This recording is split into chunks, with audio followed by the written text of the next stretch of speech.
Hi everyone, my name is Taylor Cole, and for my application log assignment, I will be discussing framing. Specifically, I will be talking about framing with global warming versus climate change in politics. So first of all, to define framing is something, again, that a lot of politicians use.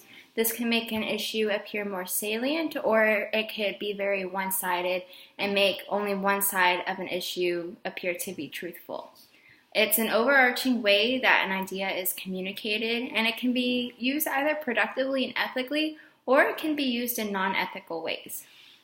So for my example, I'm going to be discussing about at my internship, I am doing research on the proposed San Antonio Climate Ready Action Plan.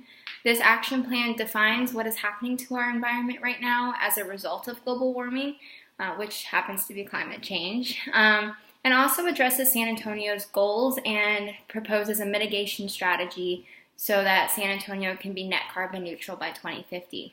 So in this plan, they use the language climate change and adjusting to climate change, which is a very accurate way to frame the issue at hand. Climate change is something that's going to happen regardless, and there are ways that we can adjust to the changing climate and prevent the change from being too drastic or impact us in harmful and negative ways. So a lot of times you don't hear the term climate change, you hear global warming. Global warming is something that a lot of politicians use. I believe it's used by politicians like President Trump to make an issue seem more out of control or out of our control than it actually is, and also make it seem more scary than it really is. So at my internship, as I said, I've been doing research on this plan. I've also attended some public citizen forums in which a lot of people address it as global warming and don't address what is going on as climate change, which isn't wrong, so to speak, but again, these terms can have different connotations and different meanings for different people.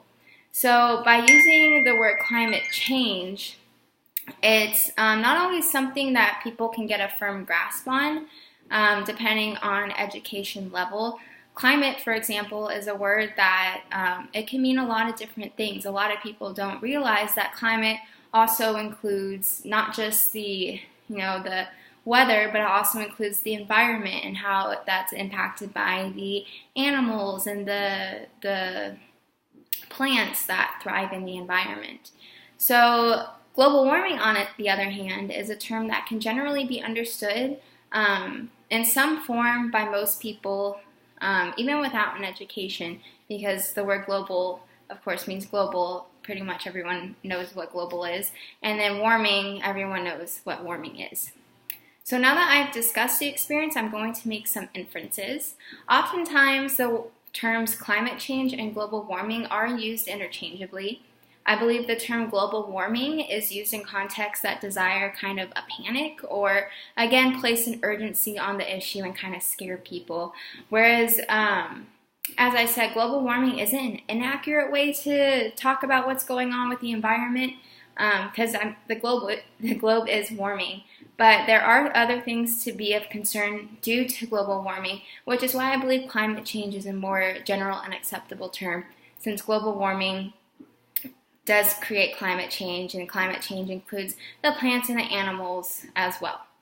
So in conclusion, by reviewing framing and applying it to this example, I believe it's important to realize the differences and the impacts of using these terms, global warming and climate change, to address what's going on.